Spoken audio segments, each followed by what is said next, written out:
Hi, you're about to hear a message from Superintendent Danny Twardowski on the 2015 bond election on November 3rd. Early voting starts October 19th and spans to the 30th. For more information, go to wallerisd.net. Thank you.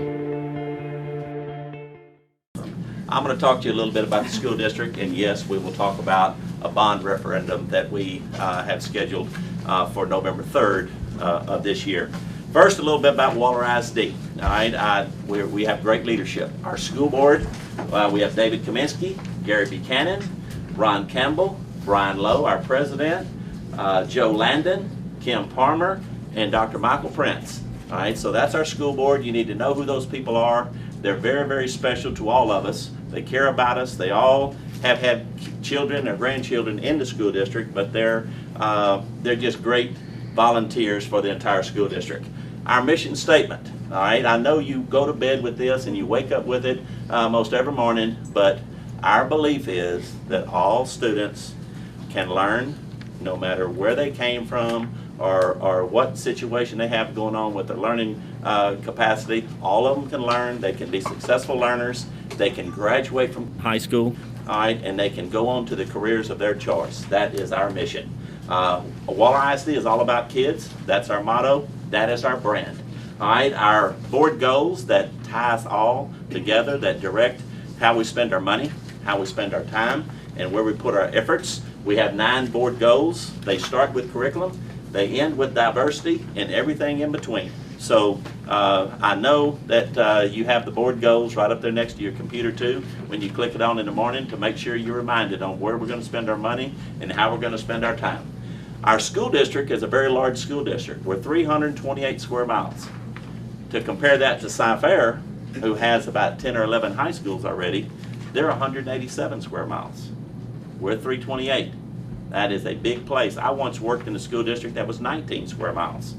So it impacts your bus routes. It impacts where the buildings are located. 328 square miles is a very, very large area. 30,000 at least is our district population. We have 8 schools. In our boundaries, we border Magnolia, Tomball, Cy-Fair, Royal, Katy, Hempstead, Navasota. And so that's kind of what surrounds us. We have 8 excellent campuses. Jones is one of them. We're very, very proud of H.T. Jones Elementary School. We have 1 high school, we have 2 junior highs, and we have 5 elementary schools. All right, our family, this is our employees. We have about 807 employees now. That is continually growing. All right, now, of that 807, 405 are teachers. That is about common for most school districts, where about half of the total employees, and the other half is support staff in various forms and fashions, from having instructional aides, maintenance employees, custodians, food service workers, bus drivers, etc. All right, our average years of experience per teacher is 10 years. That is exceptional. That means people stay here, and we're most proud of that. We have continuity. As of September 2nd, there were 6,526 students in our school district. What does that really mean? Well, that's about 360 more students than we had on this day last year. So last year we grew about 400 kids. This year we're going to grow about 400 kids. That kind of frames it. Our high school graduation rate was 98.4%. That is tremendous. So thank you for planting that seed in kids that gets them ready and gives them the basic foundation that they need to stay in school throughout. So appreciate you on that. Our student to teacher ratio is 16.8 to 1 within our district. There are a lot of things that we're proud of in our school district. All of our 8 schools met standard. That's the highest TEA rating we can get. So thank you very much for that effort. Also, we earned 18 distinction designations as a school district. The way you earn a distinction designation is Jones and every other campus is grouped with the 40 most like campuses somewhere in the state that are the makeup is most like them. All right, and if you, your scores or whatever the category is, if you end in the top 25%, which means the top 10 in that group of 40, then you earn a distinction designation. So our district earned 18 with all the schools. Fieldstore Elementary School was a 2014 National Blue Ribbon School. There was only 25 in the entire state and only a little over 330 in the entire U.S. So that is a very, very prestigious honor. So congratulations to our school district and Fieldstore Elementary School for that. Roberts Road Elementary School was named a Title I High Progress, High Performing School, all right, for quite some time. All right, Jones has received that honor before. So congratulations to Roberts Road and Jones in the past, all right? Also, do you know that our Waller ISD, our Waller High School debate team traveled to Harvard and competed in the tournament in Harvard? And it did good, and they're going back again. So congratulations to that group, and I appreciate you planting that seed.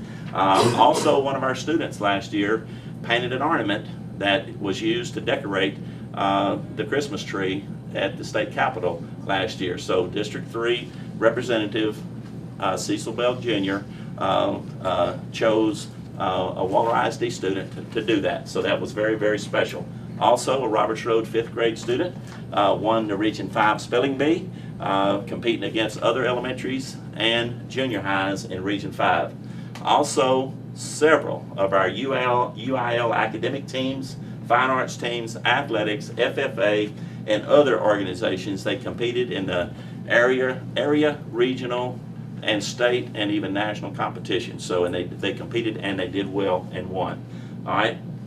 Other things, $3.37 million in scholarships were offered to the class of 2015. That is a tremendous, tremendous feat there too. And thanks to you, Waller ISD has already saved over $4.7 million in energy cost avoidance over the last 5 years. So lights out Logan and how he has kept us comfortable, but not too cold, not too hot, and just doing the simple things like turning lights off, not running the air when we're not here, things like that. So we appreciate you not having refrigerators, your own lamps and things like that, because it has saved the taxpayers in our district a lot of money. So we're proud of that. Also, we're one of the safest schools in Harris County for 15 consecutive years. That means we don't have very many, if any, felonies committed on any of our campuses throughout the year. So we're most proud about that. So we have received the Texas Comptroller's a Gold Circle Award for our financial transparency when we received it for at least the last 5 years in a row, which gives us the platinum label. So we're most proud of that. Also, we've earned superior achievement in the first rating, which is financial integrity rating system of Texas. And our bond rating, we're going to talk about bonds here in a little bit. We have the highest bond rating you can get of AAA, so we're most proud of that. Well, as I mentioned, our student growth is one of the things that's driving where we're going to have to go, and why we had to put together a citizens planning committee. If you look at 2007, that is when we had our last bond election. That was over 8 years ago. All right, so we had 5,180 students in 2007. We're at 2015 now, and it says 6526, but as of today, we're 6552. So every day, you know it, more kids are coming here and other schools. All right, 2018, we're going to increase by another 1,200 kids. In 2020, we're going to put on another 1,200 kids. And then we really get a jump in 2024. Those are projections for the next 10 years with our enrollment growth. So, because of that enrollment growth and our projections that were revealed to us last February, we have PASA that does a demographic study or a population analysis on what's going to happen to our school district. And so based on what they told us, the board, they chartered a citizens planning committee. All right, and so what we did with the citizens planning committee is we invited citizens from all over the district to serve on a committee, and that committee was going to go through several things. So the purpose of the committee was to have a collaborative development of a bond package recommendation to the school board on how we were going to address our student growth needs and other needs of our district in the future. So the committee, we ended up with 57 taxpayers on there. We sent out invitations. We also posted it on the web. Anyone could ask to be on it, and we took all comers. And there was a variety of people on there. We made sure that we had representation throughout the district. Every principal was asked to recommend at least 6 people that was active parents and things in the schools. And then we had other businessmen, PTO members, grandparents, parents, retirees, elected officials, law enforcement. All those were representative on that committee. Very important. So the committee met for 3 months, 1,368 volunteer hours at least, over 8 meetings that started last May. They met May, June, and July. And here's some of the committee members that are up here.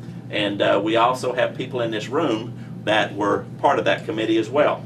So there's a picture after one of the meetings, and this is obviously those the members in that picture. They have their construction hats on, they have their goggles, and they basically are saying it's time to go to work. Of the committee, this is a plot with the red arrows denote every person that was on that committee and where they lived. All right, so as you can see, that gray checkered area, or the light checkered area, is Waller ISD, and those arrows represent where the people on the committee resided. So we have great representation. We're proud of that. The Citizens Planning Committee, they had 8 meetings. Meeting number 1, we had a district overview, kind of what I'm doing now, presented a lot of facts about the district, and other people did too. The next meeting, we had a demographic study that PASA presented as to what our district looked like, how the growth was, and some plans for the future. Also, in one of the meetings, we had a facility assessment where the architects that we use, VLK, they went to every building, every school in the district, and they looked at the condition of the school and what really needed to be repaired, fixed, etc. All right, so that's what the needs assessment was. And they looked at technology, safety and security, transportation, portable classrooms, future land purchases, high school CTE courses, etc., physical education. All right, one of the meetings we did facility tours. One of the buildings we toured was Jones Elementary School. We also went to Roberts Road, and we also went to Turlington. All right, then one of the meetings we looked at financial capacity. What in the world could we afford? All right, we knew what we needed, but what could we afford? And our financial planner came in and said, okay, you know, right now it looks like our bonded indebtedness, or our debt, or our mortgage payment that we have right now is 40 cents per $100 valuation. And we'll talk a little bit more about that in a minute. But as the committee heard, about the maximum we could go up would be about 3 cents to 5 cents that they felt comfortable with. All right, and that equated to about $73 to $75 million is what we could do. So they looked at the financial capacity. So what is a bond election? Well, the only way that school districts can afford to build buildings, schools, etc., is through a bond issue. All right, they rely on the local taxpayers to ratify or support or pass a bond issue. That's our way of borrowing money. That's the same way you would do to mortgage a house. You would find a house you wanted, or you would decide you were going to build a house, then you have to go get financing for it. Okay, and so the way you would go is you go to a bank. Well, we can't go to a bank. We have to get the taxpayers to pass a bond referendum. So that's what a bond election is. They're approved by the voters in a bond election, and then they're sold to investors at some point so give us our money now, and over time you will get your money back with a certain percent. Okay, our last bond issue was in 2007, and it was 8 years ago in 2007. So looking at our district picture, the schools on the red happen to be in red on the right happen to be every elementary school in our district. Every elementary school is at or above capacity. The schools on the left are in the gold looking color. Those are our secondary schools. They're at 75, 80, and 85% capacity. In other words, we're growing, and we have to do something to address that growth. A 10-year projection on how we're going to address the growth, as you can see, between 2015 and 18, there would be a Jones Elementary School replacement built, there would be a Roberts Road addition built, and there would be a CTE, Career and Technical Education addition / ag addition at the high school. 70% of our kids at the high school take at least one CTE course, and we're most proud of that. Moving on into the next 4 years after that, possibly a junior high school, our third junior high, then another high school by the year 2022. That is scary. We're a one-horse town now, and we like it that way. And I don't know who the superintendent's going to be when they have another high school, but no, I'm just teasing about that. But it makes it different because our allegiances have to split and things like that. And then a couple more elementary schools starting in 2023 at least. And you know what? This bond issue that we're talking about now may get us to the next 3 years or so. Okay, and then we're gonna have to come back again, get the committee together, and see what we're gonna do. All right, student growth, as we talked about, and why would we suggest a Jones replacement? This building was built in the 50s. All right, it's a functional building. We're doing fine, but it was built in the 50s, which does give us some obstacles to go around. We do not own the building. This land is Prairie View A&M University land. The building belongs to Prairie View A&M University. Basically, it's a rent house for us. We appreciate them loaning us and letting us rent this building. But as far as repairs and things like that, we really can't come in and do a massive reworking of it because you don't do that to a rent house. And so a replacement would be in the Prairie View vicinity. We would rebuild Jones Elementary School, and that would involve, or that school, and Ms. Bates has been involved in the possible, the way that school would be designed, etc. Isn't that right, Ms. Bates? Yes, it is. All right. So, although we do not have a school in permanent ink yet, central library, flexible learning environment, cafeteria, obviously, 21st century technology, playground equipment, a metal roof, gymnasium that would be air conditioned, all the furniture, fixtures, and equipment that goes with it, and obviously we have 361 kids in this school now. That's the most ever. I know you can feel that, all right? And so you saw by 2017, you know, we would want another school built. I would bet that this school population alone will be well over 400 by then, because it's just a great, great school, and we're growing in this area too. And so we would adjust the attendance zones in whichever way we need to fill up this school. We'll start with about 700 kids, all right, which would only be going out and getting another 150 kids from another couple of zones, and you'll see here in a minute where other people are growing too. All right, also, this is the west side of the district. We would do that to address the west side. The east side of the district is growing as well. So the committee looked at maybe an elementary school over there too, but we really couldn't afford, the committee suggested we couldn't afford 2 elementary schools at the same time. So a compromise was a Roberts Road Elementary School addition. 15 additional classrooms to address the rapid growth over there. That's around the Community of Faith Church. They're building that subdivision between Bauer and Becker. They'll be building roads in a couple of weeks. They already have the infrastructure in.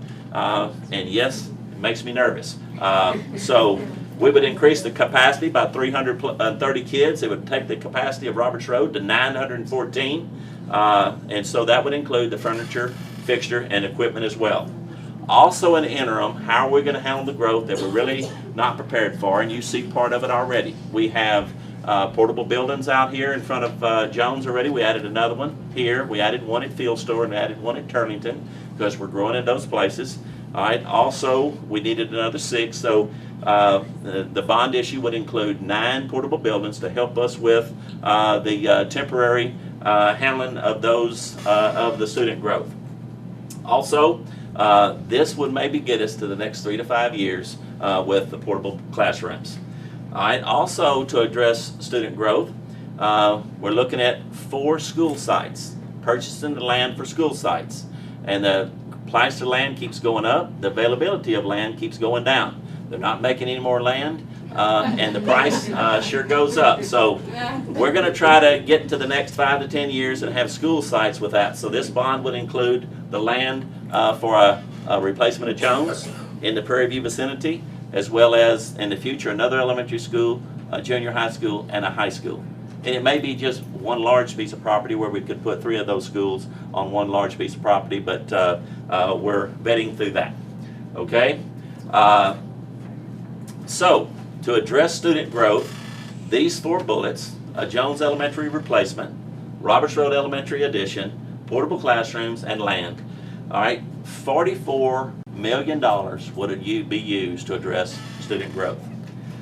Now, we have existing facilities. That's the facilities we already have that need some work too, on various things. Okay, so Roberts Road Elementary School, we're going to try to, the way we, remember we're not going to build a new school over there. We're going to add on to the one we have and try to get it more ready for kids. All right, so that would include some flooring work over there, some HVAC, that's heating, ventilation, and air conditioning. So we have units in this district that are over 30 years old. Any of you have your own home? All right, you have your own home. They tell you 13 years is about all you can get out of them. All right, when you get that old, you have a hard time getting parts, and they're just, you know, ready to kind of limp on you any second. So Roberts Road would have some electrical replacement as well. Schultz Junior High School would also have some HVAC work, Waller Junior High and Waller High School. Okay, so existing facility improvements would be almost $11 million of the bond. All right, another thing we want to address, remember I told you at Waller High School, when we remodeled or added on to Waller High School several years ago, we put an auditorium over there, we did some things with fine arts, but we did not address the CTE building because at the time the state had changed the direction for kids, and we were into 4x4, which means every kid had to take another math and another science to graduate. After House Bill 5 was passed by the last legislature, well, now students have an opportunity to take more electives, which is very, very good for kids to help them graduate. And a lot of them want to go straight into the workforce. There's nothing wrong with that, but we need to prepare them that way. So part of that philosophy, 70% of our kids take at least one CTE course or more. And so what we would want to do is build an additional building at Waller High School behind the tennis courts back there. And that building would house 2 more ag labs and 4 classrooms with the appropriate dressing and restrooms and things like that, with the availability to add on either side. Also, would take the existing shops that are there in the CTE building now and renovate those to make them air conditioned, and take 4 shops that are smaller and turn that space into 3 shops that are a little bit larger, where you could educate more kids in there. All right. Also to include the furniture, fixtures, and equipment as well. So that total package would be $5.3 million. Also transportation. Half of our bus fleet is 15 years or older. All right, so how many of you drive a 15-year-old car? All right, well, good for you. And I hope it keeps running. All right, but that's 2 out of, yeah. And you don't have all those kids on there either. I know, but you take good care of them. All right, so this bond would include 39 buses. 30 would be regular ed buses, and we would not go and get them all right now. We would phase that in, and maybe by 3 years. It takes about a year to put your order in and to receive a bus. So 30 regular ed buses and 9 additional buses to kind of replace some of our aging fleet and add new buses for all the new growth that we have too. And also, if you have more buses, then you're going to need additional parking. All right, technology. You know, technology is what we always stress, and our kids are using technology and things like that. So as a school district, we've got to realize that we have aging computers. Our computer replacement program, we're behind on it a little bit.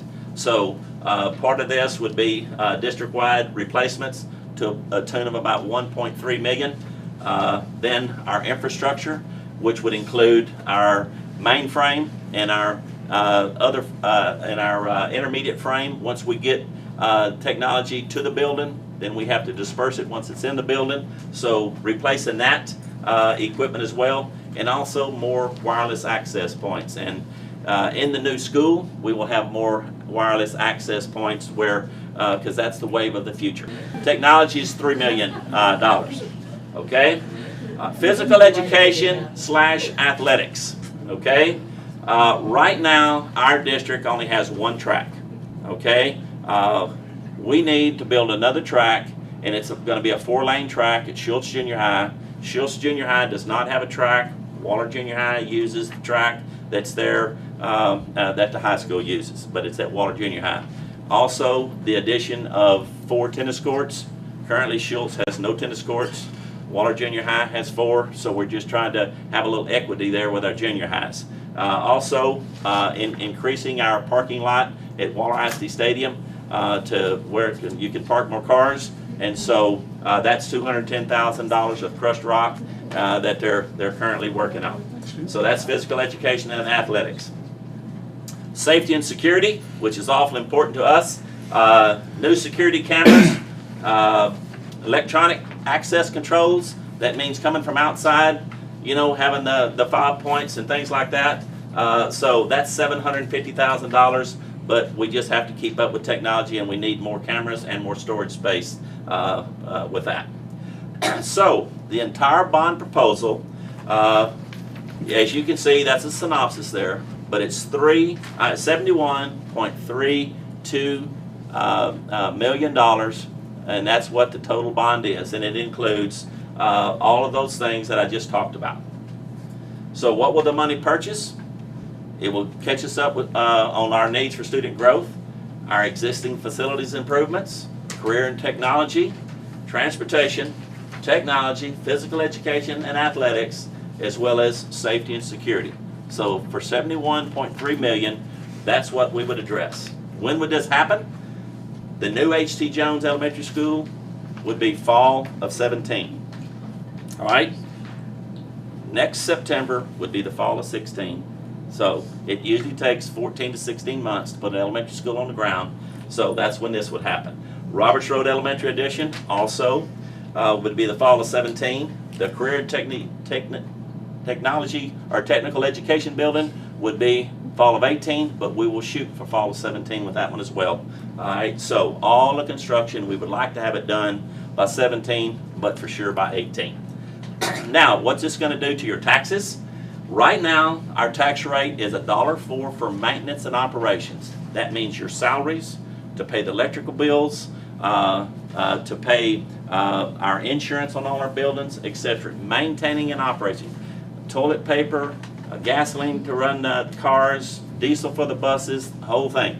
It's $1.04 per 100 valuation. So if you had a $1,000 house, you would be taxed at $1.04 per 100 on that, on that $100,000 home.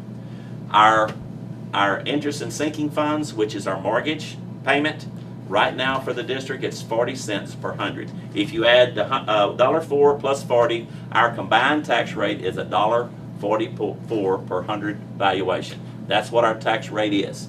All right. So where does that put us in our districts around us? We're about in the middle. Okay, that's what $1.44 is. All right.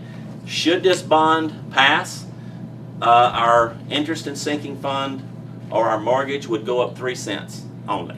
All right, maximum of 3 cents. What we would hope that would happen then is our taxable value. That means the value that our whole district has. You know, Daikin, they're building that out. That's not on the tax roll yet. That will be $410 million building or more. All right, and so that will increase our taxable value by almost over 20%. All right, so things like that are happening in our district. You see it happening. You see the growth happening, more homes and things. So possibly we wouldn't even have to raise it the full 3 cents, but maximum would be 3 cents, and that would take our tax rate to $1.47. So what would the impact be on a $100,000 home? $2.13 a month would be one person's contribution on a $100,000 home, or $25 a year. That would be the impact.